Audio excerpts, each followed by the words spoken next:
Good morning student, welcome to physics class. ये video 12th Hindi medium वाले बच्चों के लिए है। जैसा कि आप देख रहे थे, हम लोग परावर्तन को दर्पण द्वारा परावर्तन कंप्लीट कर चुके थे। आज जो हमारा टॉपिक रहेगा वो रहेगा प्रकाश का अपवर्तन।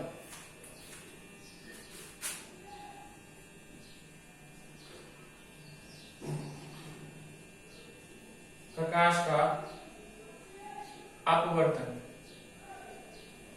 ठीक है।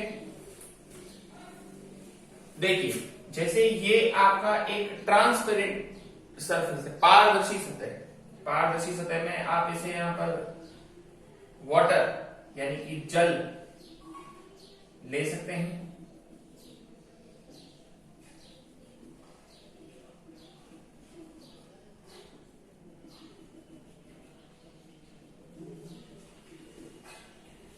अपवर्तन की परिभाषा को आप ध्यान से सुनिएगा। जब प्रकाश की किरण किसी एक माध्यम में गमन करती हुई किसी पारदर्शी सतह पर आपतित होती है, ये वायु है, ये जल है। जब प्रकाश की किरण किसी एक माध्यम में गमन करती हुई पारदर्शी सतह पर आपतित होती है तो कुछ हिस्सा तो उसी माध्यम में वापस लौट जाता है।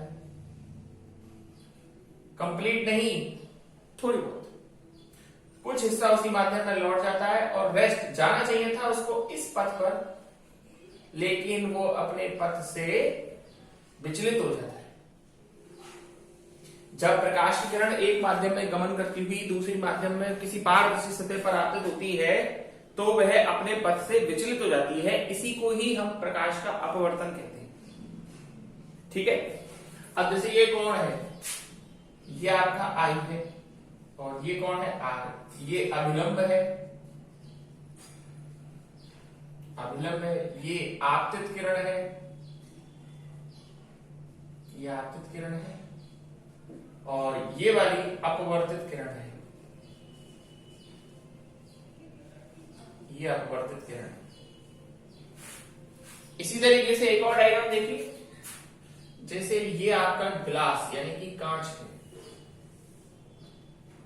ये कांच है, ये वायु है और प्रकाश किरण कांच से वायु में प्रवेश कर रही है, कुछ उसी माध्यम में लौट जाएगी। अब जाना चाहिए इस किरण को इस तरह से, लेकिन ये अपने पथ से विचलित हो जाएगी। इन दोनों डायग्राम में बेसिक यानी कि जो मूल बात है वो ये है कि ये जो किरण आई है, जब प्रकाश किरण वायु से जल में आ रही है, वायु एक तरह का विरल माध्यम है और जल एक तरह का सघन माध्यम है। जब प्रकाश किरण विरल माध्यम से सघन माध्यम में प्रवेश करती है तो अभिलंब की ओर झुकती है और जब प्रकाश किरण कांच से वायु में यानी सघन माध्यम से विरल माध्यम में प्रवेश करती है तो अभिलंब से दूर हटती है, ठीक है। तो डेफिनेशन तो आपको वही लिखनी है जो मैंने बताई आपको कि प्रकाश किरण जब प्रकाश किरण किसी एक माध्यम में गमन करती हुई पारदर्शी सतह पर आपतित होती है तो कुछ हिस्सा दूसरी माध्यम में लौट जाता है तथा शेष दूसरे माध्यम में प्रवेश करता है और अपने पथ से विचलित हो जाता है। इसे ही प्रकाश का अपवर्तन कहते हैं। अब बहुत से बच्चों के दिमाग में आ गई होगी, सर ऐसा क्यों हो रहा है? ऐसा इसलिए हो रहा है, अपवर्तन का मुख्य कारण क्या है? बहुत बच्चे नहीं जानते हैं कि अपवर्तन का रीजन क्या है, कारण क्या है। कारण ये है कि अलग अलग माध्यम में प्रकाश की चाल अलग अलग होती है।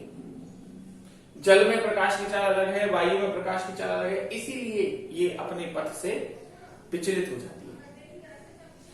अब बात आती है, जिस तरह से परावर्तन के नियम थे उस तरह से क्या अपवर्तन के भी नियम है? बिल्कुल, अपवर्तन के भी दो नियम हैं। सबसे पहला नियम तो यही है, आपतित किरण अपवर्तित किरण अभिलंब एक ही तल में होते हैं। पहला नियम है आपतित किरण अपवर्तित किरण अभिलंब एक ही तल में होते हैं। दूसरा नियम है स्नेल का नियम।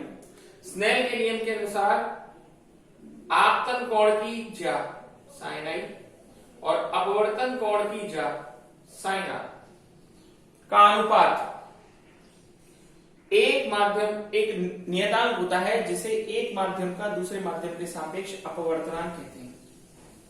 दोबारा सुनिए। स्नेल के नियम के अनुसार आपतन कोण की ज्या तथा अपवर्तन कोण की ज्या का अनुपात एक नियतांक होता है, जिसे एक माध्यम का दूसरे माध्यम के सापेक्ष अपवर्तनांक कहते हैं। जैसे यहां समझाता हूं आपको मैं, जैसे प्रकाश किरण N1 माध्यम से N2 माध्यम में, ये N1 और N2 अपवर्तनांक हैं। प्रकाश किरण N1 माध्यम से N2 माध्यम में अगर प्रवेश करेगी तो जिसमें आती है वो पहले N2 और जहां से आती है वो नीचे N1। जिसमें किरण आती है वो अंश में और जो रीजन होता है वो हर में। और आप इसे ऐसे भी लिख सकते हैं N2 1। अगर मान लो कांच से इसमें आती, इसका N2 होता और इसका N1 होता, तब ये लिखा जाता N1 बटे N2 बराबर N12। ठीक है, तो ये N12 और ये N21 अपवर्तनांक हैं, लेकिन एक माध्यम के सापेक्ष दूसरे माध्यम का। ठीक, अब फिर बात आती है सर N12 और N21 को ऐसे भी लिख सकते हैं। देखो हम जैसे N21 इंटू अगर हम N12 करें तो हमारा आंसर एक आएगा। करके देखो, N2 upon N1 into N1 upon N2, N12 से N2 गया, N1 से N1 गया, आंसर क्या आया? ये है सर। ठीक है, आई थिंक आपको ये समझ में आ गया होगा।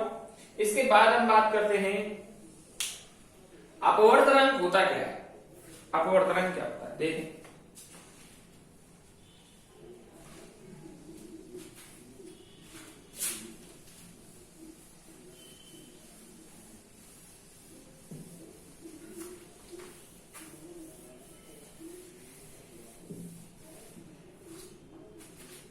हाँ जी, अपवर्तनांक क्या है? मैंने अभी थोड़ी देर पहले कहा था कि प्रकाश की चाल भिन्न भिन्न माध्यम में भिन्न भिन्न होती है। इसी कारण से अपवर्तनांक क्या होता है? एन से लिखते हैं। निर्वात में प्रकाश की चाल तथा माध्यम में प्रकाश की चाल के अनुपात को अपवर्तनांक कहते हैं। एन से व्यक्त करते हैं। आप पहले से छोटी क्लास में तो हमने कुछ ऐसा म्यू की तरह सिंबल पढ़ा था, उससे कोई फर्क नहीं पड़ता। अब इस क्लास में आपके लिए एन से सिंबल है तो एन से ही आप इसे पढ़ें। ठीक है, कोई मात्रक नहीं होता है इसका, क्योंकि ये भी वेग है, ये भी वेग है, मात्रकहीन और विमाहीन राशि है। और एक बात और, तीन चीजें मैंने बताई थी आपको, और वो था प्रकाश का वेग, वेग, तरंग दैर्ध्य और आवृत्ति। ठीक है, देखिए परावर्तन में तो इन तीनों में से कुछ भी नहीं बदलता, लेकिन अपवर्तन में केवल आवृत्ति में परिवर्तन नहीं होता, नो चेंज, लेकिन वेग और तरंग दैर्ध्य दोनों बदलती है। ये कई बार आ चुका है एग्जाम में। वैसे इसको हम चैप्टर नंबर 12 में और अच्छी तरीके से पढ़ेंगे, लेकिन अब मैं अब भी बता दे रहा हूं क्योंकि अपवर्तन हम पढ़ रहे हैं तो इसको बता रहे हैं। वहां तो उसका डेरिवेशन पढ़ेंगे, इसलिए ज्यादा दिमाग ना लगाएं। सिर्फ इतना समझ लें कि अपवर्तन में वेग और तरंग दैर्ध्य बदलती है, लेकिन आवृत्ति नहीं बदलती। आवृत्ति चाहे अपवर्तन हो चाहे परावर्तन हो, दोनों में से किसी में बदलती नहीं। एक छोटा सा और एग्जाम्पल देना चाह रहे हैं।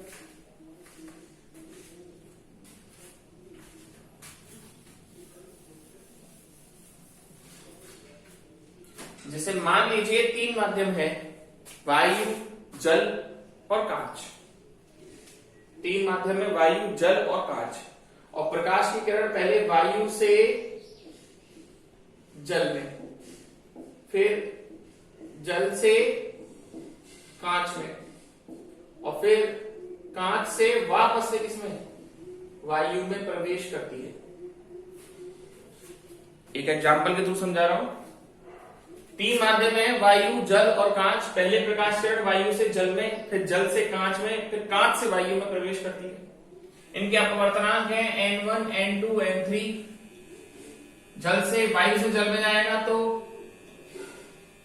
N21, क्योंकि जल दूसरा है। जल से कांच में जाएगा तो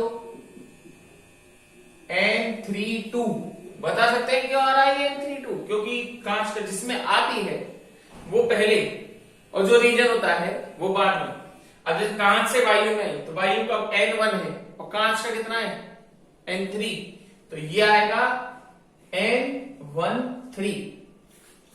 आप इनका मल्टीप्लाई करके देखो, गुणा करके देखो, N21 into N32 into N13, N2 upon N1 into N3 upon N2 into N1 upon N3, N3 से N3 गया, N2 से N2 गया, N1 से N1 गया, आंसर आया 1।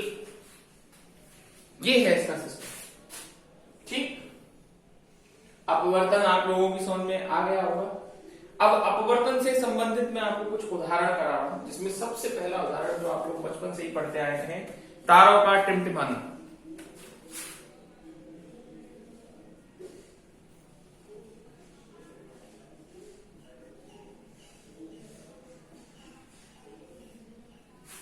आजकल कोविड-19 के चक्कर में, लॉकडाउन के चक्कर में छत पे तारे बड़े अच्छे दिखाई देते हैं, देखा कर। हाँ जी, तारे आपको टिमटिमाते हुए दिखाई देते हैं। कारण, तारे को यहां रखे क्या, बहुत दूर है, कई प्रकाश वर्ष दूर है। अब तारों से जो प्रकाश आता है वो वायुमंडल में आता है, और वायुमंडल में विविध परतें हैं। सबसे पहली परत है क्षोभ मंडल, समताप मंडल, ओजोन मंडल, और सबसे ऊपर की है आयन मंडल। और इन परतों का घनत्व लगातार बदलता रहता है। घनत्व लगातार मतलब इनकी घनत्व में ऊपर नीचे होता रहता है, कभी ज्यादा कभी कम, कभी ज्यादा कभी कम। तो जब घनत्व बदलता है तो इनका अपवर्तनांक भी बदलता है। अब जब घनत्व बदला, अपवर्तनांक बदला, तो इनकी जो लाइट आ रही थी, जो हमारी आंख की रेटिना पर बननी चाहिए थी किसी एक जगह पर, वो एक जगह पर नहीं बन पाती, बार बार अपनी पोजीशन को आसपास आसपास आसपास बदलती रहती है। इसलिए हमको तारे लगते हैं, ये तो सब कम ज्यादा रोशनी हो रही है, टिमटिमा रहे हैं। ये इसका सिस्टम, कम होना, ज्यादा होना, कम होना, ज्यादा होना, इसको बोलते हैं टिमटिमाना। ऐसा आपको धुएं के पार भी दिखेगा। जैसे आप यहाँ खड़े हैं और आग जल रही है और धुआं निकल, या आग जल रही है, तो आग के उस तरफ अगर आप देखेंगे तो आपको ऐसा लगेगा चीजें हिलती हुई दिखाई देंगी।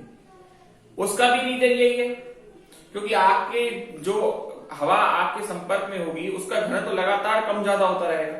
जब कम ज्यादा होता रहेगा तो उसकी वजह से उसका अपवर्तनांक बदलता रहेगा, और अपवर्तनांक बदलता रहेगा तो जो इमेज, जो प्रतिबिंब रेटिना पर एक जगह पर बनना चाहिए वो थोड़ा थोड़ा शिफ्ट होता रहेगा। उसकी वजह से ये ऐसा दिखाई देता है। आशा करता हूं आपको ये समझ में आया होगा। अभी इसके 4 उपयोग और हैं, उसको हम बाद में डिस्कस करेंगे। तो आज का लेक्चर इतना ही है, ठीक है।